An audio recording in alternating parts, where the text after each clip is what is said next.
Hi, my name's Astrid. First of all, I want to say how thrilled I am to be here, and thank you to the organizers for such an amazing conference with such a great number of speakers. I've learned so much just in the last day and a half. So my name is Astrid, and I'm meant to be starting a PhD tomorrow, but I'm at JSConf, so I pushed it a week. So I'm actually starting next week at Queen Mary in London.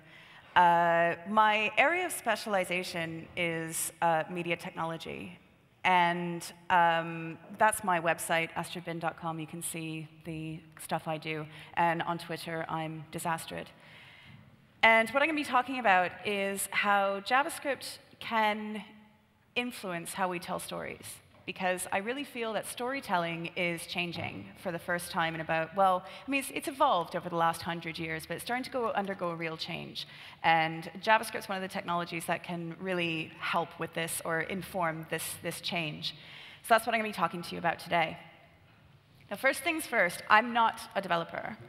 I know most people who talk here are developers. I'm not one of you. But what I am is I'm an artist, a designer, a researcher, and a writer.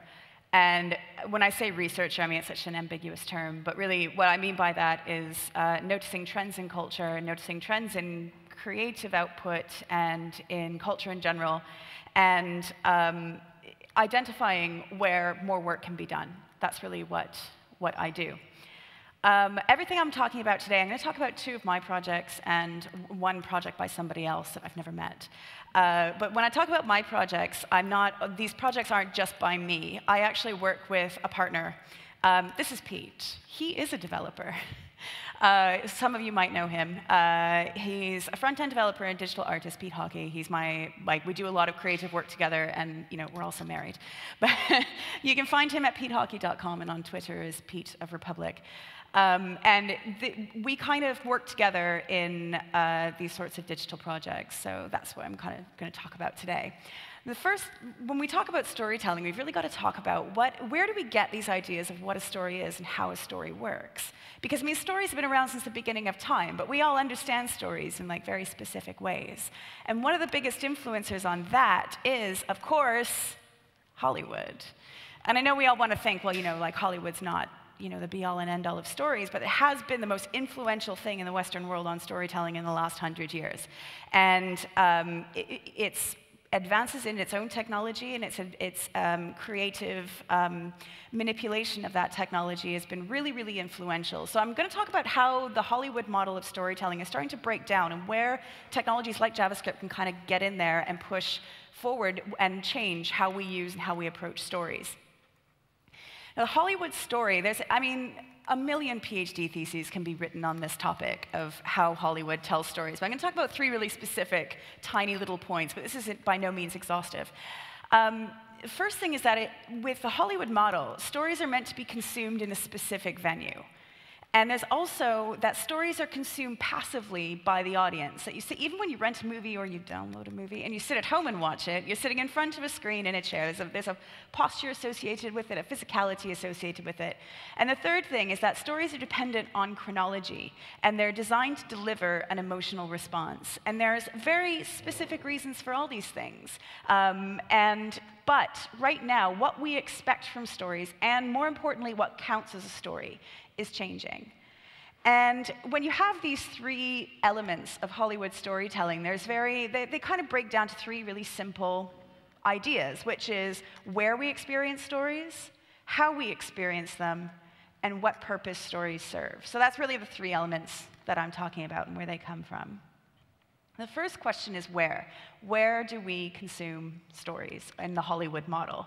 And traditionally, it's in a movie theater. And there's always reasons for these things, and the reason for that was because that's where the projector lives. And the whole idea, when I'm looking at the tradition of Hollywood, I was like, but that's crazy that your technology lived in one specific place in the center of town. You had to pay to go and look at it. Amazing. Because now, the technology is everywhere. And this is one really influential way that I think stories are starting to change. The project that I'm going to talk about now is one that's very close to my own heart. It was called The Redemption Machines. And Redemption Machines was a pervasive media story that was told via smartphone. It was built in PhoneGap using JavaScript. And what the Redemption Machines was a story about man versus machine, but it took place in Belfast. Has anyone here ever been to Northern Ireland? Has anyone ever been to Belfast? Couple people?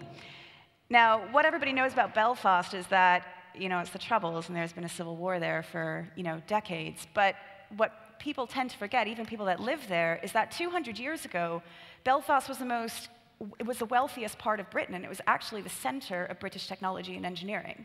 And that was because of the industrial tradition in Belfast. And now you look at the city, and people that live there don't even notice this architecture, these incredible buildings that are left over from this glittering industrial past that everyone's forgotten about. So I developed this project called The Redemption Machines, and it was a story that led the viewer around the city. So it used the story as a stage, and it used the buildings as players, and it was an audio story that was delivered by headphones, and it was administered by a smartphone. So if there was no mobile phones, this wouldn't have been possible. Now, I've made a short video for something else that I'm actually going to show you now, and maybe I'll show you now. Here we go. Remember when I had a cursor? There it is. Redemption Machines is a pervasive media experience that stands at the intersection of fiction, audio art, theatre, and game, and allows the participant to interact with their urban surroundings in a new and meaningful way. It premiered in Belfast, Northern Ireland in May 2013. Using Belfast's existing social and architectural history woven into a fictional narrative, the Redemption Machines breathes life into the urban terrain by activating Belfast's past glory days of industrialization, when mechanization changed the city's fortunes forever. The story also investigates the human-machine relationship, reflecting on what the costs and benefits are of mass production and mechanization on a grand scale. Here's how it works. The starting point for the experience was a gallery. Participants arrived at the gallery, and it was set up to look like a waiting room, and I was performing the role of attendant. They were issued with headphones and a smartphone, running a custom-designed app. They sat down and tapped the screen when they were ready, which triggered the audio story. This, where you're standing, is the membrane place, a place between the human and machine worlds. It's a world where the walls are closing in, a world whose integrity is failing. We need your help. There have been events that bring machines and humans together too closely. The events going on at the moment it happens are trapped here, doomed to an eternity of repetition. The ghosts must be released, and the repetition must end.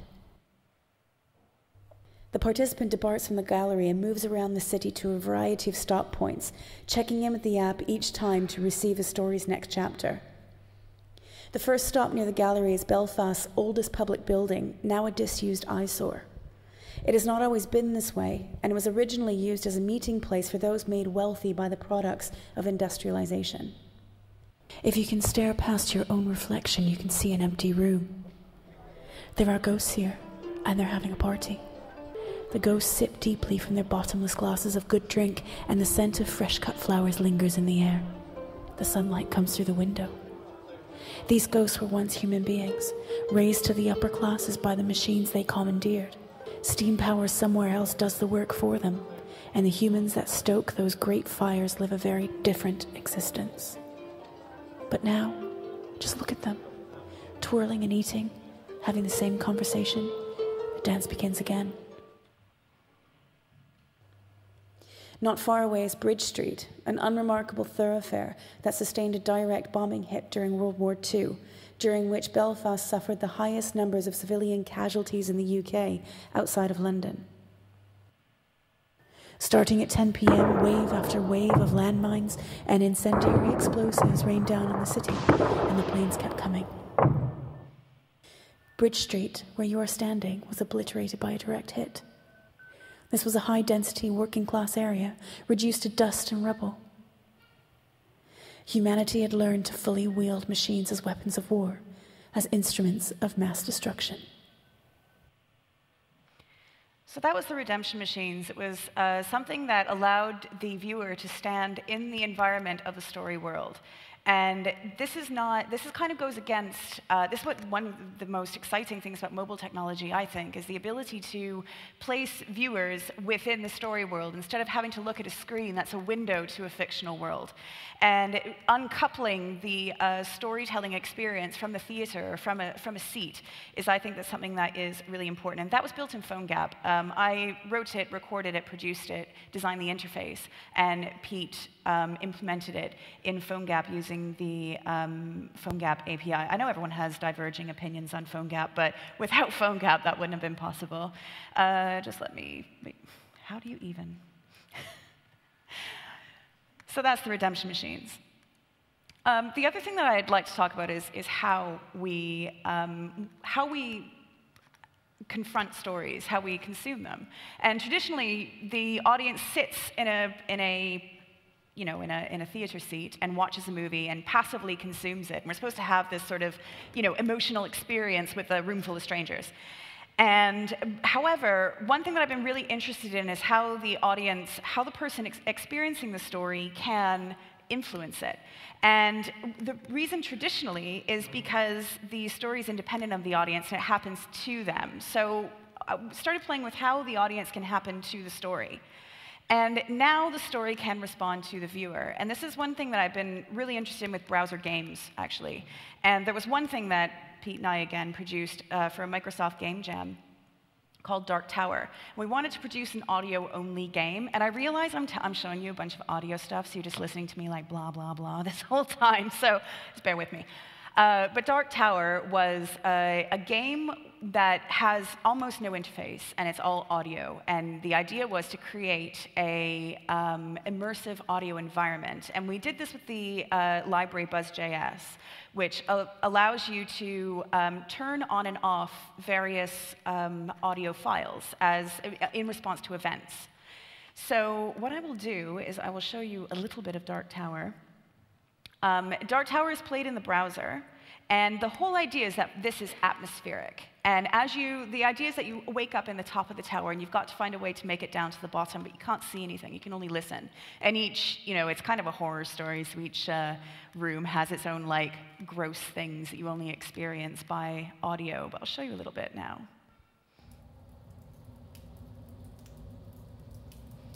You wake up in a room. It's dark. Your head hurts. The taste of blood is in your mouth. Your lips are cracked.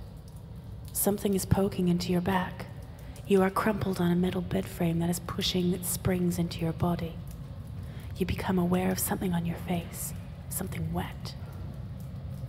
It's water leaking from somewhere above you. You can hear a storm outside, rain falling on the roof. The sky feels close from where you are. As you feel your vision fight for focus, you are alarmed. You can see nothing. You wave your hand in front of your face. Nothing. A moment of panic. Have you gone blind? You turn your head to the side and detect a shift between shades of black on the wall. You realize you're not blind. You're just in complete darkness. You experience a moment of clarity, and your confusion gives way to a feeling that seems primal, old. It's fear. Why are you here? How did you get here? You shiver as you realize you're wearing pajamas that have been dripped on for some time. Adrenaline floods your limbs.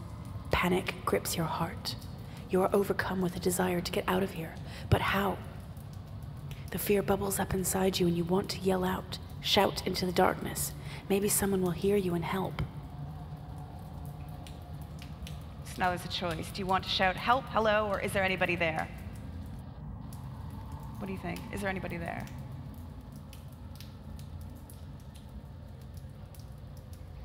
So there's no response. So each time you experience an event in Dark Tower, you want to move. You want to get out of here. Each time you get a choice in Dark Tower, the audio shifts. And especially as you move down through the tower, the audio environment of each room shifts and fades in and out. And all of that is done by amplifying and attenuating and fading in and fading out various tracks. There's about 50 tiny audio tracks involved in that whole thing. So it's this concert of audio tracks that is all controlled by Buzz.js.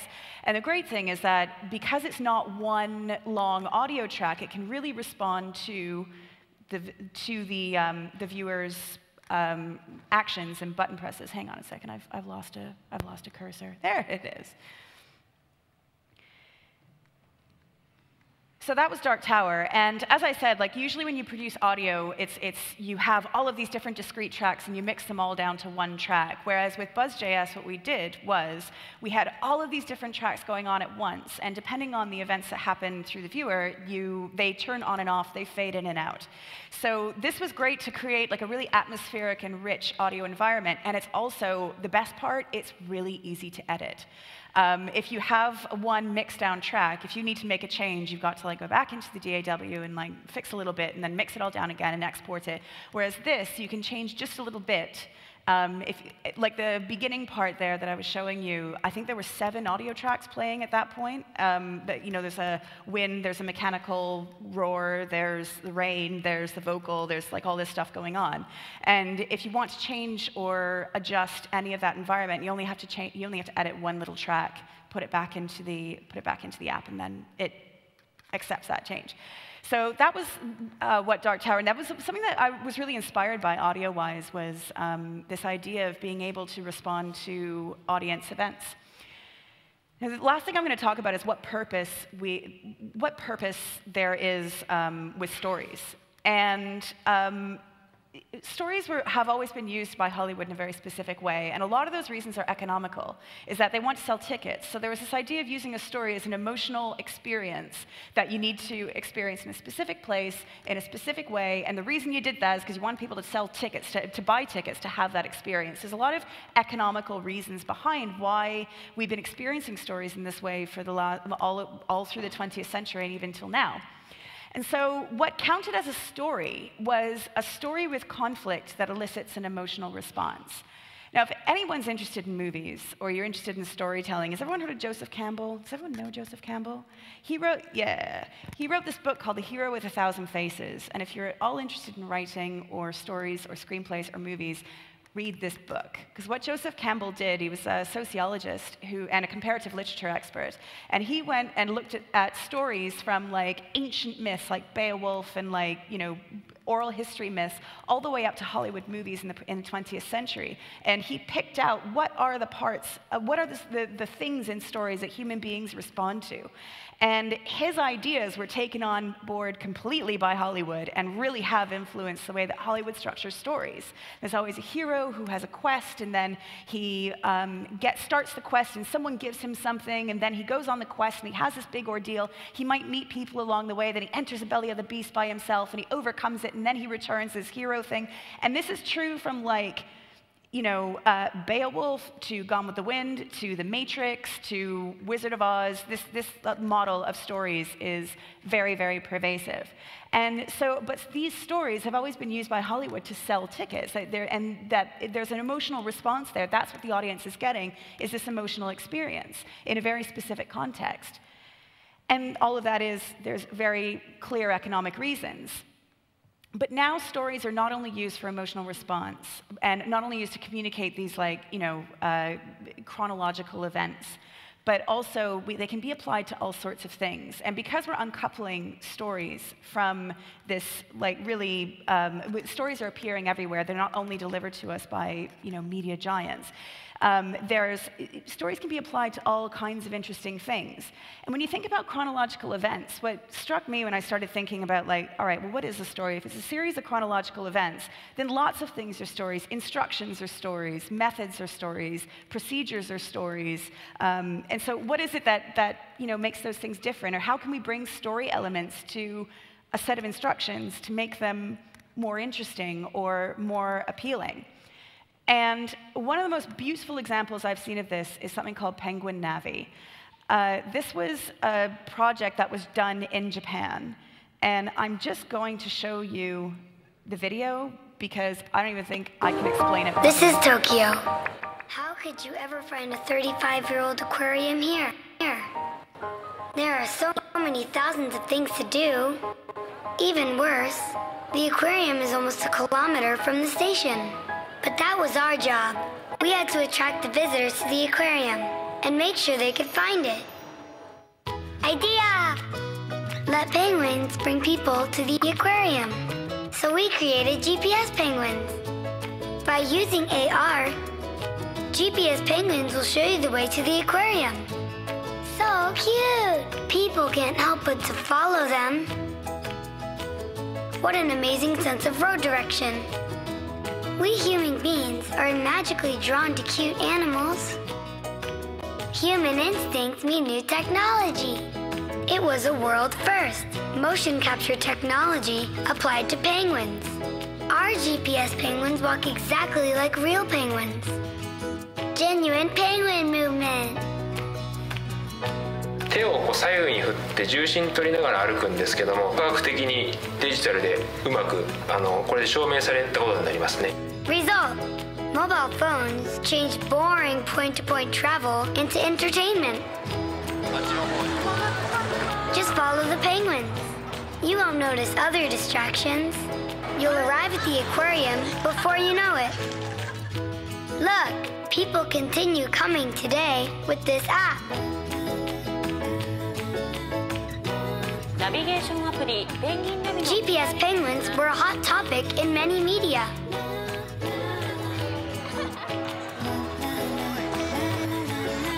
Penguins brought not only people,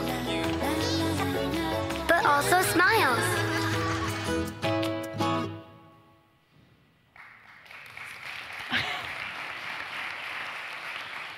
Now, I saw that at a conference recently. Has anyone ever seen something so delightful? I just thought that was such an amazing way of applying story to what is basically a procedure. And I found that really inspiring, and that really made me think, like, what is it that we're actually telling? What stories are we telling? And that was made with an AR authoring system called Metaio, M-E-T-A-I-O. I didn't put it on the slide, which is really bad form of mine. And what it is a custom browser called Unio. Sorry, I'm trying to get the presentation up, but my cursor is not cooperating. And Metaio is based in Munich, actually. And they have various offices around the world, but their biggest office is in Munich. And it's an AR authoring system that uses JavaScript to glue together the SDK and the HTML. The logic is written in JavaScript, and you also write you style the GPS features like bubbles that would appear on maps and stuff like that with JS. And you also use JS to listen for and handle events like screen tap and stuff like that. And I was just blown away by this. I mean, first of all, I would follow those penguins into hell. It's just like, ah! But I thought, what a beautiful way of making this into a story. Because it's not a story with a beginning, a middle, and an end. But there is a story there. Where are these penguins going? Why are they going there? They're getting home? Like, I've got to go. I've got to follow them. And I thought that was such a beautiful way of applying a story to what is generally just a procedure. So what we expect from stories and what counts as a story is changing. And these are three ways that JS is doing this with enabling mobile. I mean, we can do all these things with a number of different technologies, but these three were done with JS, which is this application done in PhoneGap, which puts the audience member into the center of the imaginary world, mixing various audio tracks in order to create these atmospheric environments, and also applying story and like whimsy and delight to a very boring set of instructions. So that's really all I have to say, but this is where, that's me, Astrid Bin, astridbin.com, and on Twitter I'm Astrid, and Pete is Pete Hockey. He's a front-end JS developer and a digital artist. He's also in London. That's his website, that's him on Twitter, and that's really all I have to say. Thanks very much.